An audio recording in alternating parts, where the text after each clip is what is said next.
하기 전에 아주 탁월한 요리사 한 사람을 영상을 통해서 여러분들에게 소개를 하겠습니다. 혹 교우님들의 가정에 이런 요리사가 계시다면 잘 격려해 주시고 또 이분들의 용기를 북돋아 주시기를 바랍니다.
첫 번만에 무슨 내용인지 아신 분? 두 번째 하신 분도 계시겠고요. 세 번째 하신 분도 계시죠. 그런데 마지막에 다 털어넣을 때는 몇 번째 넣었을까요? 몇 번을 계속 간을 한 다음에 먹었을까요? 8번째입니다. 8번째. 8번까지 몰랐던 거예요. 여러분, 무슨 얘기냐? 참 중요한 얘기인데요. 무엇이기에 무엇이? 자기가 이거 들고 있으면서 이걸 다시 저어야 한다는 사실은 모르고 계속 넣기만 한 거지요. 저는 저걸 보면서 남성들의 요리는 저렇구나. 저래서 가끔 잘해야 아내들한테 칭찬을 듣지 처음부터 너무 잘하면 안 될 거라는 생각을 해본 적이 있답니다. 여러분들 가정에 혹시 남편들이 요리하시거든 이 가정의 달에 오히려 더 경의하시고 칭찬해 주시기를 바랍니다. 오늘 성령 강림 주일입니다. 오늘 사도행전 2장 1절에 보니까 오순절날, 오순이란 말은 50일이란 뜻이지요.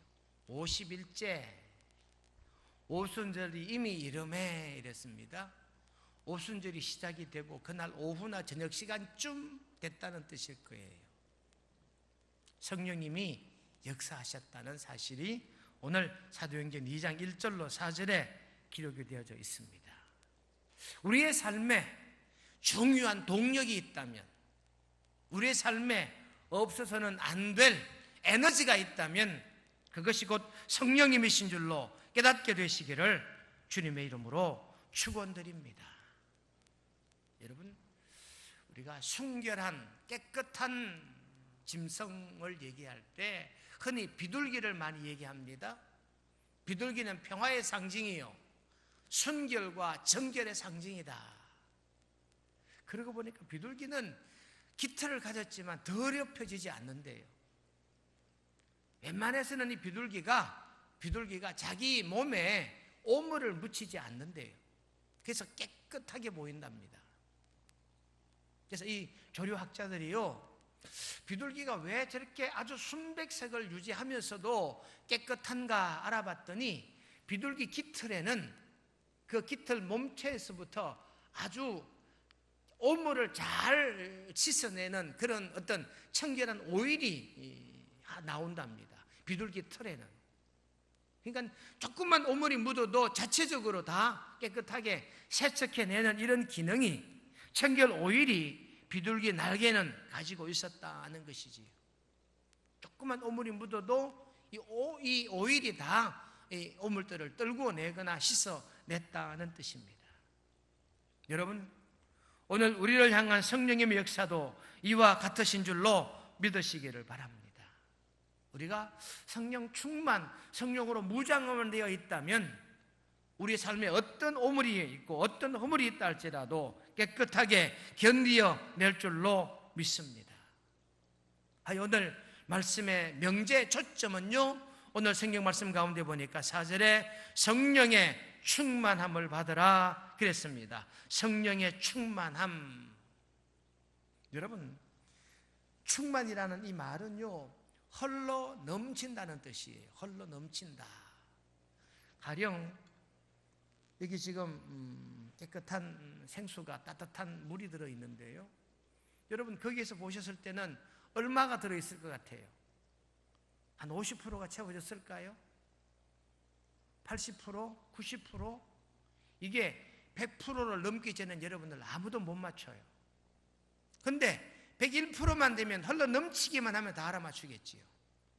가득하고 넘치네요. 이게 넘치기 전에는 이 안에 얼마가 들었는지 알아맞추기 힘이 듭니다. 충만이라는 말은 가득 채워졌다는 뜻이 아니고요, 흘러 넘친다는 뜻이에요. 저와 여러분들이 성령님으로 말미암아 흘러 넘치는 은혜를 사모하고 이런 성령의 은사를 꼭 받게 되시기를 바랍니다. 이것이 성령 충만의 뜻이에요. 여러분, 성령 강림절, 성령님이 역사하시며 능동적으로 제자들에게 임하셨는데 어떻게 임했느냐? 오늘 성경 말씀 2절 말씀을 보시면 호련히는 예상 밖에 상상도 못했는데 미처 생각하지도 못했는데 성령님이 능동적으로 임한 거예요. 마가다락방에 120명의 성도들이 성령이 오시옵소서라고 사모하지 않았어요. 호련히 원하지도 않았는데 호련히 능동적으로 저절로 자동적으로 성령님이 임하신 줄로 깨닫게 되시기 바랍니다. 이것이 성령의 역사예요. 여러분, 사도행전은 사도행전이라 그러지요. 사도들의 삶을 담은 건 사도행전이에요. 그래서 사도행전은 크게는 1장부터 12장까지는 베드로, 13장부터 28장까지는 바울. 근데 이걸 조금 더 세분화하면 베드로와 바울 속에 12제자의 활동이 다 들어가 있어요. 그래서 사도행전이라 그러거든요. 사도행전인데 저는 사도행전을 사도행전이라 해도 되겠고 성령행전이라 그래도 틀린 말은 아니다. 왜? 사도들의 사역의 동력이 성령이었으니까. 그래서 사도행전이란 말도 맞고요, 성령행전이란 말도 맞고요, 이 사도들의 동력이 성령이라 해도 맞는 말씀인 줄로 압니다. 사도행전 1장 8절로 11절이 아주 중요한 전환점의 포인트예요. 오직 성령이 너에게 임하시면 너희가 권능을 얻고 받고, 여기에 바로 이 사도행전 1장 8절로부터 시작되는 이 성령 충만함이 예수님의 사역을 이제는 마감하게 하시고 새로운 성령의 사역으로 시작되는 전환점이 됐다라고 볼 수가 있습니다. 그러니까 사도행전 1장과 2장은 예수님의 구원 사역은 이제는 마무리하시고 하나님 나라로 올라가신 다음에 성령의 역사가, 성령의 역할이 시작된 내용이라 할 수 있다는 겁니다. 성령 강림은 예수님의 성천 후 10일째 되는 날, 오순절은 예수님 부활하신 다음에 40일 계시잖아요. 그리고 하늘나라 가시고 10일 만에 보혜사가 내려오신 거예요. 그래서 엄밀히 말하면 예수님 부활하시고 50일 만이 됐기 때문에 오순절 이렇게 말씀하게 됩니다. 그러니까 이 성령 강림절은 우리 기독교 역사에, 기독교 일기에 중요한 한 논점이 돼요. 성부 하나님은 천지를 창조하시고 성자 예수님은 인류를 구원하시고 우리의 죄를 구속하여 주시고 성령 하나님은 우리와 동행하시고 우리를 보호하시는 성령 하나님의 역사가 시작된 날이 바로 오순절인 줄로 깨닫게 되시기 바랍니다. 그러면 성령이 무엇인가? 성령님은 어떤 분이신가? 우선 삼위일체 한 위예요. 여러분, 삼위에 들어간다는 얘기는 대단한 겁니다. 성부, 성자, 성령 중에 한 위에 해당되니까 성령 하나님도 대단한 능력을 가지신 하나님이시다. 우리가 삼위일체 교리에 구약을 성부의 시대, 신약을 성자의 시대, 오늘 우리 시대를 성령의 시대라고 구분하긴 합니다. 이건 엄밀히 말하면 틀린 내용이에요. 구약시대 때도 성자 하나님, 성령 하나님이 계셨습니다. 신약시대 때 성부 하나님이 계셨어요. 오늘 우리 시대 성령이 역사하시지만 하나님, 예수님도 동행하십니다. 그러니 삼위일체 성령님은 구약에도 있었고 신약에도 계셨고 지금도 우리 가운데 거하시는 줄로 깨닫게 되시기를 바랍니다. 그러니 성령 하나님은 다른 이 위와 동등하시다. 맨 위가 성부고 맨 아래가 성령이다, 이런 논리는 성립되지 않는다는 그런 의미의 말씀이에요. 삼위일체는 항상 함께, 삼위 중에 한 위만 빠져도 불완전한 거지요. 그렇기 때문에 삼위일체 교리를 완성시키는 중요한 한 위가 성령 하나님, 보혜사님이신 줄로 꼭 깨닫게 되시기 바랍니다. 하여 요한복음 16장 7절 말씀해 보시면 성령님의 이름을 일컬어 보혜사라고 말합니다. 보혜사. 여러분, 이 보혜사라고 하는 말은 파라클레토스란 말인데요, 파라클레토스, 이게 보혜사란 말인데 NIV 영어 성경에 보니까 카운셀러라고 말합니다. 성령님을 카운셀러라고 적고 있고요, 또 새로운 뉴 리바이즈드 스탠다드 버전에 보니까 아보드게이트라는 말을 쓰고 있어요. 아보드게이트. 이 말은 무슨 말이냐? 여러분, 대변자란 말이 대변자. 또 다른 말입니다. 조력자. 뉴 킹 제임스 버전에 보면 헬퍼라고 말합니다. 조력자, 도와주는 사람. 그러니까 이 보혜사란 말은 파라클레토스인데 우리를 도우시는 분, 우리의 대변자, 나와 상담해 주시는 상담자라는 뜻이 이 보혜사라고 하는 단어에 담겨 있습니다. 여러분, 요즘 신천지 이단들이 하도 교회를 들쑤시고 다녀서 교회 앞에마다 신천지 이단 출입을 금합니다 라고 하는 명패를 붙이고 있지요. 왜 신천지가 이단입니까? 대표적인 거예요. 이만희가 이렇게 말합니다. 신천지의 교주, 첫 번째 보혜사는 예수님이요, 두 번째 보혜사는 자기래요. 이 말하는 순간 그는 이단이 되는 거지요. 여러분, 보혜사는 삼위 하나님 이외에는 될 수가 없는 존재가 바로 보혜사입니다. 그러니 신천지의 교주 이만희가 나는 또 다른 보혜사다라고 말하는 순간에 나는 예수다라고 말하는 것과 같은 격이 돼요. 자기가 어떻게 보혜사가 될 수가 있고 자기가 어떻게 예수가 될 수가 있겠습니까? 그러니 어떤 분은 말합니다. 신천지는 이단이 아니라고. 이만희 씨가 다른 보혜사, 자기가 다른 보혜사라고 말하는 순간 그는 확실한 이단인 거지요. 그런데 수많이 현혹된 사람들은 이걸 몰라요. 여러분, 성령 하나님은 그 누구도 될 수 없습니다. 보혜사만이 우리의 신앙 상담자, 우리의 대변자, 우리의 돕는 헬퍼, 우리의 삶을 도와주는 보혜사 되시는 줄로 깨닫게 되시기를 간절히 바랍니다. 마가다락방에 120명의 성도들이 모였어요. 이들은 성령을 사모하거나 또 다른 영을 달라고 말하지 않습니다. 오직 50일 전에 떠나가신 예수 그리스도, 그리고 11절에 성천하신 예수 그리스도, 그 예수님에 대하여 예배 드리려고 모인 자들이에요. 더 엄밀히 말하면 이 오순절의 의미는요, 보리떡 2개로 예수님에게 제사 드리는 날이 오순절의 날이었어요. 그러니까 순전히 예수님에게 예배드리기 위해 모였던 이들에게 보혜사의 능력이 임하신 줄로 우리는 알 수가 있는 것이지요. 보혜사를 또 다른 말로 해석을 하면, 원어적인 해석입니다. 파라클레토스란 말로 해석하면 옆에 계시는 분, 충고하시는 분, 훈계하시는 분, 격려하시는 분, 이렇게 홀리 스피릿이라고 말할 수 있어요. 거룩한 영이란 말이지요. 그러니 여러분, 오늘 저와 여러분들은 바로 동행하시는 성령 하나님, 나를 도우시는 성령 하나님, 나를 훈계하시는 성령 하나님을 온전히 깨닫고 마음에 성령님을 모시는 저와 여러분 되시기를 주님의 이름으로 축원합니다. 그러니까 성령 강림절은 성령님을 마음에 모시는 날입니다.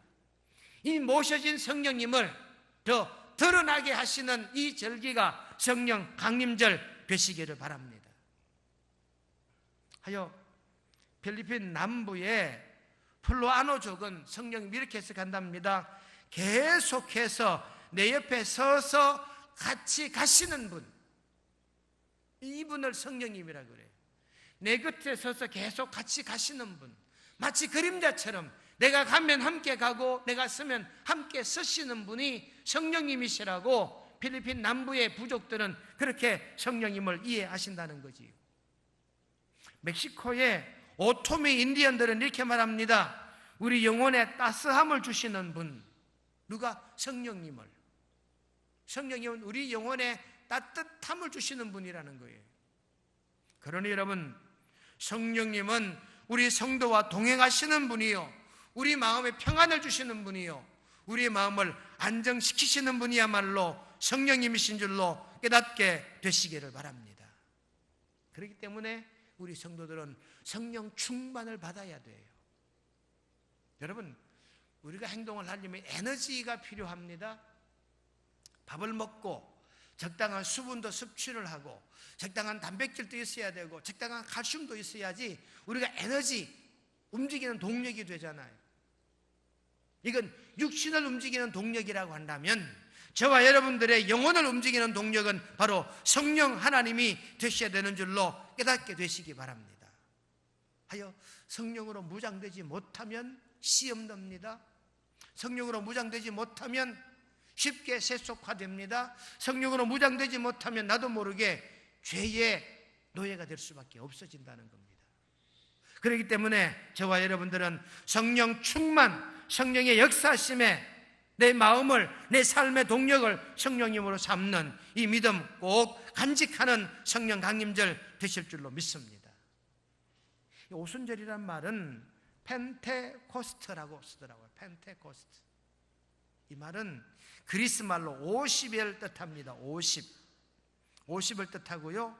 그 다음에 6월절 이튿날로부터 50일째 되는 날, 이런 의미가 이 사도행전 2장에 기록되어져 있는 내용들입니다. 그러니까 여러분, 성부와 성자와 성령의 역사심 가운데 성령님이 우리 가운데로 오신 이 날은 성자 예수님은 하나님 나라로 올라가신 날로 우리가 기억할 수가 있어야 해요. 요한복음 16장 5절로 7절에 보시면 예수님 하신 말씀입니다. 그가 지금 내가 나를 보내신 이에게로 가는데, 지금 내가는 예수님이십니다. 나를 보내신 분이 하나님이십니다. 하나님이 계시는 곳으로 주님이 가신대요. 이 내용이 7절에도 기릅니다. 내가 떠나가는 것이 너희에게는 유익이라. 계속 예수님이 이 제자들 가운데 머물러 계시면 제자들 기억 속에는 돌아가신 예수님, 돌아가셨다는 이 부정적인 이미지가 있기 때문에 내가 너희들 가운데 떠나고 내 영을 너희에게 보내주는 게 나을 것 같다 라고 예수님 말씀하시면서 내가 떠나는 것이 너희들에게는 유익하다 이렇게 말씀하시며 성자의 역할은 그쯤하시고 성령의 역사, 성령의 역할에 그 자리를 넘겨주신 이 날이 바로 성령 강림의 날이라는 거지. 그래서 예수님의 역할을 성령님의 역할로 바꾼 날이 그 날이다, 그 말입니다.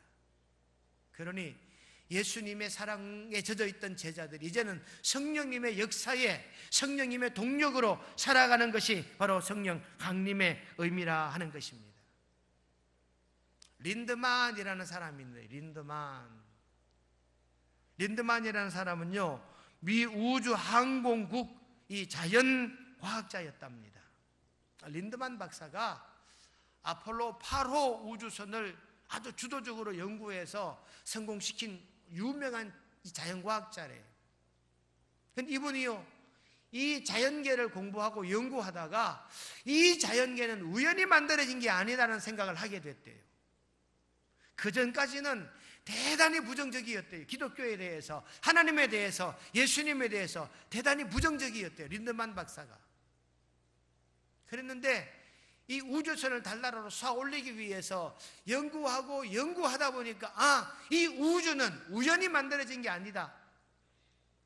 정확한 설계하에, 정확한 시간적 계산하에 이 세계가 만들어졌다는 사실을 깨달았어요. 그런 다음에 누가 했을까? 린드만 박사가 누가 했을까 생각을 하다가 성령의 역사하셔서 자기 스스로 깨달았대요. 하나님이시구나. 이렇게 깨달은 린드만 박사가요, 아폴로 8호 우주선을 달나라에 착륙시키고 다시 우주인들은 돌아오게 한 다음에 성공적으로 그 프로젝트를 마무리한 다음에 린드만 박사는 나사 우주항공국에 사표를 내요. 그리고는 신학대학에 들어가요. 그리고는 목사가 됐어요. 린드만 박사는 나중에 그렇게 자기 교우들에게 고백한답니다. 내가 이 자연계를 연구하면서 하나님이 하셨다는 사실을 깨닫게 된 것은 성령님의 도우심이다. 자연과학자인 내가, 자연만 믿었던 내가 오늘날 목사가 되어 있는 것 또한 성령님이 나를 도우신 것이다. 그러며 사도 바울처럼 린드만 박사는 오늘 내가 나 된 것은 하나님의 은혜로다, 그렇게 간증을 하고 있답니다. 여러분, 그러면 성령 강림절에 성령이 하시는 일이 무엇일까? 중요한 논점입니다. 나와 성령님의 관계는 어떻길래 목사가 저렇게 성령 강림을 외치느냐? 성령님의 역할, 나를 위한 성령님의 역할은요, 성령님이 내 속에 역사하시면 나도 모르게 내가 예수님을 증언하게 돼요. 그러니 성령 충만 받은 사람은 예수님의 전도자, 예수님을 증언하게 되는 이런 사도가 되는 줄로 깨닫게 되시기 바랍니다. 요한복음 15장 26절에 그렇게 말하고 있습니다. 그가 나를 증언하실 것이요. 그가 누굽니까? 성령님이, 나는 예수님이에요. 그러니 성령이 예수님을 증언하신대요. 대단히 중요합니다. 내가 성령 충만 받을 때 내가 내 입으로 예수님을 증언하게 돼요. 내가 성령 충만 받을 때 이웃들에게 예수 믿으라고 말할 수 있는 거예요. 내가 성령 충만 받을 때 나를 보고 너도 변화되라고 말할 수 있는 거지. 그러니 여러분, 성령이 나를 주관해야 해요. 성령 충만 받아야 해요. 그래야 내가 이웃들에게, 내가 내 삶의 현장에 그리스도인다운 삶을 살아가게 되는 줄로 믿습니다. 그래서 성령이 나로 하여금 말하게 하는 겁니다. 히브리서 10장 15절에 보니까 또한 성령이 우리에게 증언하시되, 로마서 8장 18절에 보니까 성령이 친히 우리의 영과 더불어 우리가 하나님의 자녀인 것을 증언하시나니. 그러나 여러분, 성령님의 역할이 뭐냐? 성령님이 내 마음에 들어오시고 내가 성령의 충만함을 받으면 내가 내 입으로 예수를 증언하게 된다니까요. 내가 내 입으로 내 삶에 달라졌다, 변화된다는 고백을 하게 된다니까요. 그리고 너도 나처럼 예수 믿어봐라, 증언하게 되는 역사가 성령님의 역사인 줄로 꼭 깨닫게 되시기를 바랍니다. 그래서 여러분, 성령님의 역할은 예수님을 증언하게 하고, 변화된 나를 증언하게 하고, 변화된 어떤 또 다른 사람을 이야기하게 하는 것이 성령님의 역사다. 그래서 성령 충만 받지 못하면 전도해도 열매가 없어요. 성령 충만 받지 못하면 내 삶의 변화도 없습니다. 성령 충만 받지 못하면 이웃들에게 자랑하고 인정할 수도 없어져요. 그러니 중요한 건 저와 여러분들이 성령 충만함을 반드시 받고 이 성령 충만으로 예수를 증언하는 저와 여러분 되시기를 주님의 이름으로 축원드립니다. 두 번째 성령의 역할은요, 죄를 알게 하고 의를 알게 하신다. 요한복음 16장 8절에 보면 그가 와서 죄에 대하여 의에 대하여 심판에 대하여 그가 와서 그가 바로 성령이십니다. 성령님이 오시면 죄에 대하여 의에 대하여 심판에 대하여 세상을 책망하시리라. 그러니 성령의 역할은요, 알게 하는 역할이요, 책망하는 역할이에요. 깨닫게 하는 역할이 성령의 역할인 줄로 꼭 깨달으시기를 바랍니다. 그래서 저분이 잘못됐구나, 저분이 신앙적으로 잘못됐구나, 야 친구야 너 왜 그렇게 하냐, 이게 성령의 역사라 그 말이지요.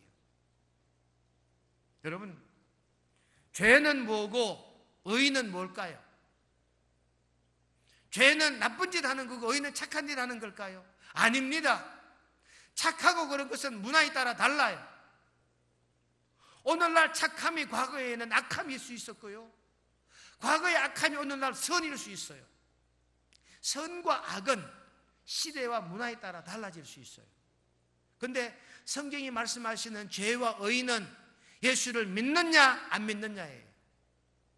죄에 대하여 죄는 예수님을 믿지 아니하는 것이 죄입니다. 의는 뭐냐? 예수님을 믿는 것이 의예요. 그렇기 때문에 성경은 말합니다. 의에 대하여 죄에 대하여 책망하시느니라. 여러분, 성령 충만을 받으셔서 성령님의 인도하심을 따라 내 삶에 의가 있고 내 삶의 죄는 물리치는 이런 분별이, 이런 청결함이 저와 여러분들에게 꼭 바르게 되시기를 주님의 이름으로 간절히 축원드립니다. 그러니 여러분, 성령님이 하시는 일은 책망도 한다니까요. 잘못을 지적하기도 하신다니까요. 여러분, 세례 요한 보십시오. 세례 요한이 과감하게 회개하라, 천국에 가까웠니라 외친 거예요.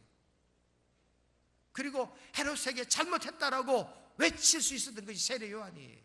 자기 목이 달아났지만 그래도 굽히지 않은 것이 세례 요한입니다. 세례 요한이 성령 충만하여 헤롯이 잘못되었다라고 외친 거예요. 두려움도 없어지는 거지요. 하여 세례 요한의 목이 소반에 담겨져도 세례 요한은 강하고 담대하게 헤롯의 잘못을 책망하고 그것 때문에 자기 목은 달아나지만 성령 충만의 사역을 감당한 자였다라고 볼 수 있습니다. 영국의 대철학자요 수학자였던 알프레드 화이트헤드라는 사람이 있습니다. 알프레드 화이트헤드, 이 사람은요 대단한 수학자였고 철학자였대요.